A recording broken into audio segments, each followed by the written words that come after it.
Bah, Nicolas Mathieu, non, moi je suis très. euh, je sais pas s'il a lu Le Conte de Minuit, je lui ai envoyé parce que je pense que c'est une histoire qu'il a dû connaître comme auditeur. Mais si tu veux, ce qui est intéressant, je te disais tout à l'heure que ce que j'aime dans le fait divers, c'est tout ce qu'il y a autour. C'est la possibilité de pénétrer des milieux sociaux, de rencontrer des gens qui culturellement sont éloignés de mon milieu culturel, de pénétrer euh, des milieux professionnels, etc., des milieux religieux parfois.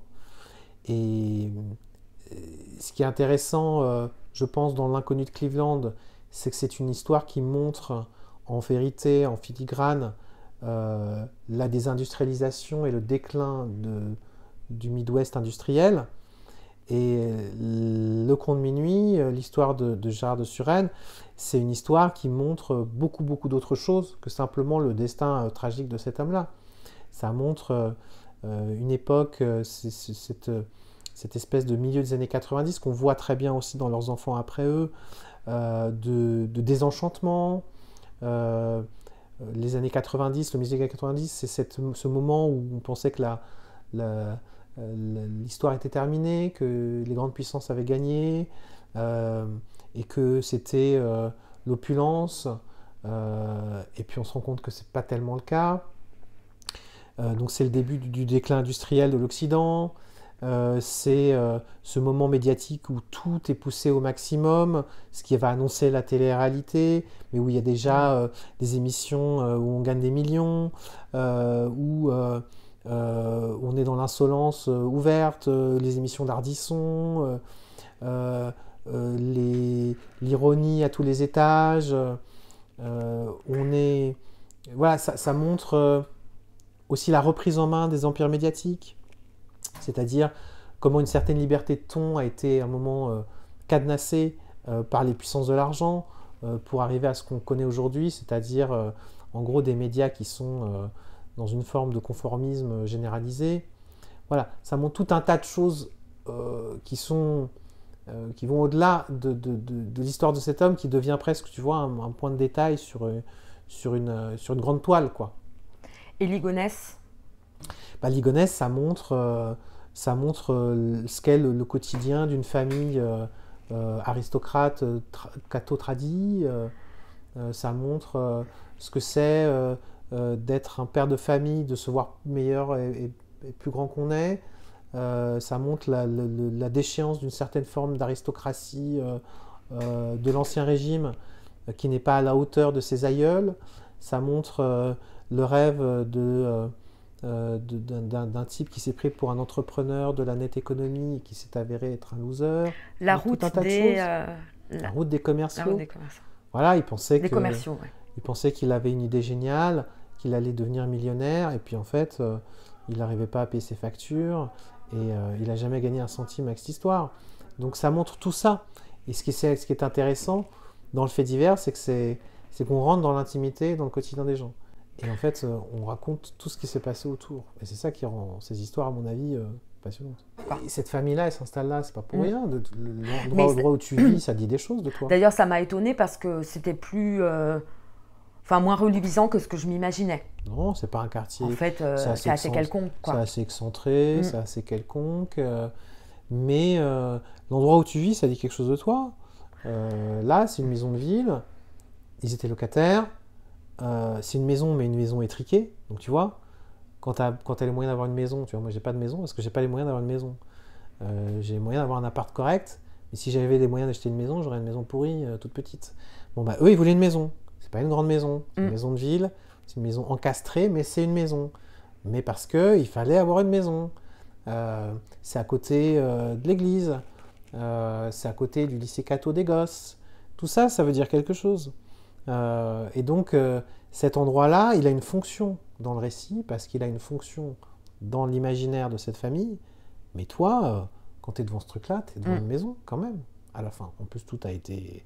L'intérieur n'a plus rien à voir avec ce qu'il était au moment des crimes. Donc, mais de toute façon, tu vois, tu aurais ressenti un genre de frisson en imaginant que derrière ce rideau a pu passer la silhouette de Xavier Ligonès il y a plus de 10 ans, Ouais, tu ouais. vois.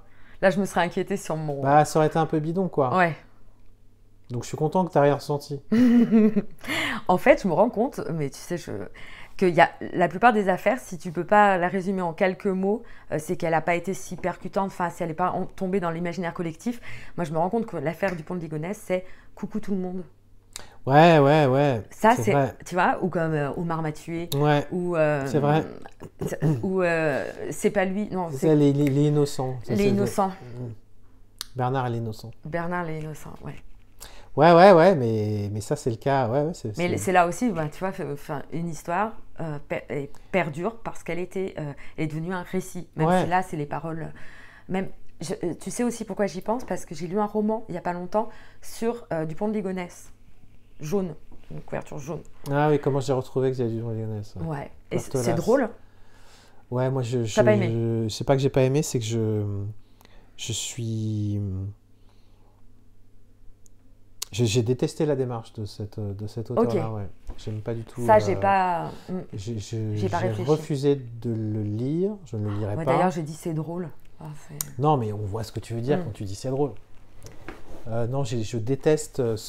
En fait, bon, d'abord, c'est un ancien flic. Il passe son temps sur les plateaux de télé à dire qu'il est un ancien flic. C'est un ancien fonctionnaire de la police aux frontières. Donc, c'est quelqu'un qui examinait des passeports toute la journée. Ça n'a jamais été un fin limier de la police judiciaire. Ça, c'est la première chose. La deuxième, c'est que dans son livre s'appelle Comment j'ai retrouvé Xavier Dupont-Ligonnès. Évidemment, il ne l'a pas retrouvé. Alors, je sais qu'il va dire ah ah ah, voilà, machin. Mais en fait, ça reste quand même trompeur parce que, tu sais, c'est comme la presse à scandale. Tu vois, machin, sur la couverture, Brigitte Macron touchée par un affreux drame, et puis tout le magazine, et puis en fait, tu vois, elle s'est cassé un ongle. Elle s'est cassé un ongle. C'est exactement la même chose. Donc en fait, ce sont des choses qu'il a recopiées, hein, tout simplement, et qu'il a pris à son compte. Et à la fin, il invente une histoire tirée de son imagination, tant mieux. Oui, mais quelque part, le gars ne prétend pas du tout dire la vérité, il fait de la fiction. Le matériau du réel, ce que vous avez fait, est devenu un matériau du réel. Non, ce qu'on a fait est devenu un objet de... Cet homme-là a fait d'une affaire sérieuse, judiciaire, toujours en cours, avec des gens qui sont traumatisés par cette affaire-là. Il en a fait un objet de pop culture. Et c'est ce que je lui reproche. Il n'a pas... Il s'en fout, lui. Okay. Hein, tu sais, il a passé la promotion de son livre à mettre des messages sur les groupes de cyber-enquêteurs qui suivent l'affaire en ligne en disant hello, coucou, j'ai fait un livre, ça va vous passionner, etc. Il a fait un boulot de marketing, en fait.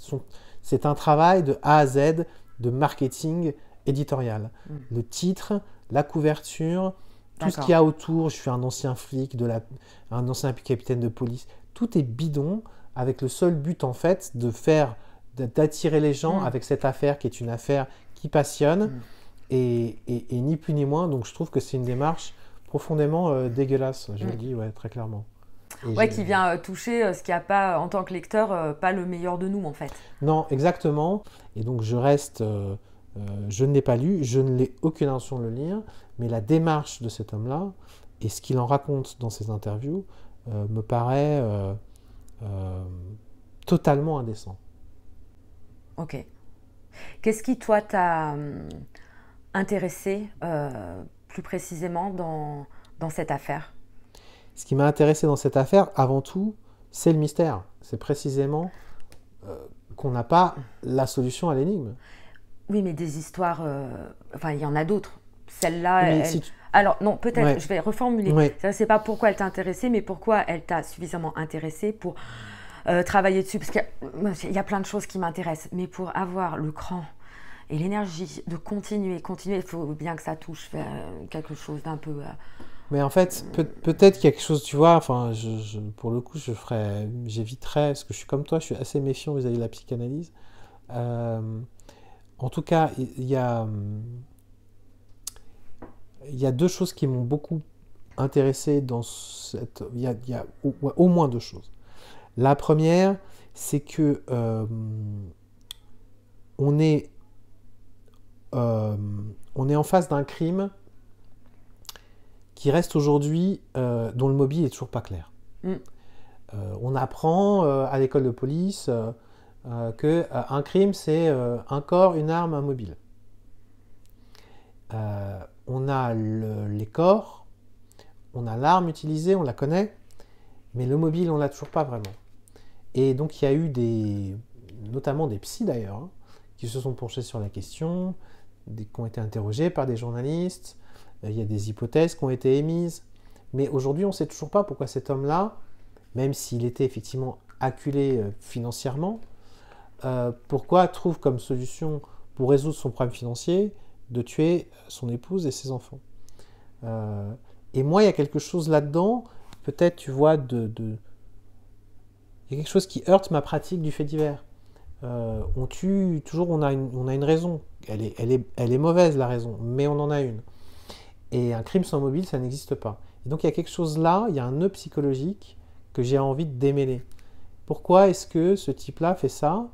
Et à la fin, on ne peut élaborer que des hypothèses, parce qu'il n'est pas là pour répondre à cette question. Mais ça m'a donné envie d'essayer de fouiller dans la psychologie de cet homme-là.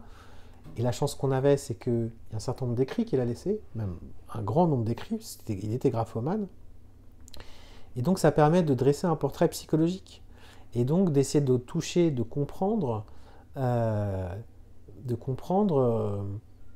pourquoi il a commis ce qu'il a commis. Et la deuxième raison, mais tu vois, elle est tout à fait liée à celle-là, c'est précisément que, en fait, ce qui m'intéresse, je me rends compte, tu vois, quand j'essaie de tirer des passerelles entre, pour voir les 3 livres que j'ai écrits, enfin, coécrits pour Ligonesse et les 2 suivants, ils ont tous un point commun. C'est que je me suis intéressé à un personnage dont j'étais incapable de comprendre le fonctionnement interne, tu vois, le psychisme.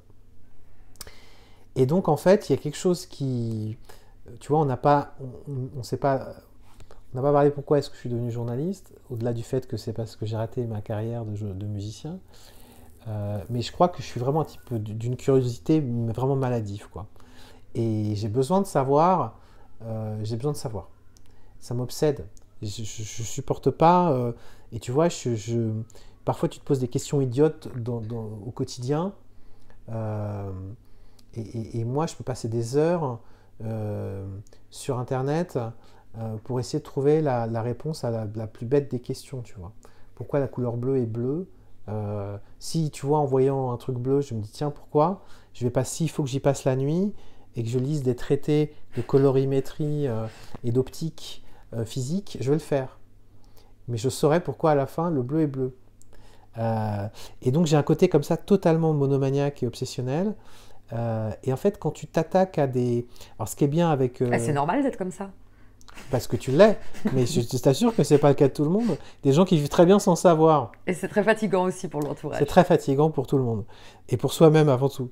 Et donc, moi, je travaille sur une affaire, et l'affaire Ligonesse, l'inconnu de Cleveland, Gérard, et tu vois, j'ai Ligonesse, la question numéro 1, c'est pourquoi il a fait ça.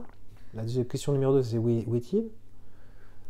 Joseph Chandler, évidemment, la question c'est qui est-il vraiment, puisqu'il ne s'appelle pas Joseph Chandler, on l'apprend très vite au début de l'histoire, et toute l'enquête qui suit va consister à découvrir qui est-il vraiment, puisqu'il a volé l'identité de ce petit garçon, et pourquoi est-ce qu'il a changé d'identité. Et Gérard, la question c'est pourquoi cet homme-là revient-il toutes les semaines dans une émission où le but est de se foutre de sa gueule ? Pourquoi est-ce qu'il revient ? Toutes les semaines, pendant 6 ans. Alors que toutes les semaines, ça se termine de la même manière, il part en criant et en disant « je ne reviendrai plus jamais ». Et la semaine d'après, il est là. Et ça, ces mystères-là, j'ai envie de les dénouer. Et je sais d'avance que je vais échouer. Et tu arrives à quel moment à passer à autre chose ? Quand j'écris. Quand j'ai écrit.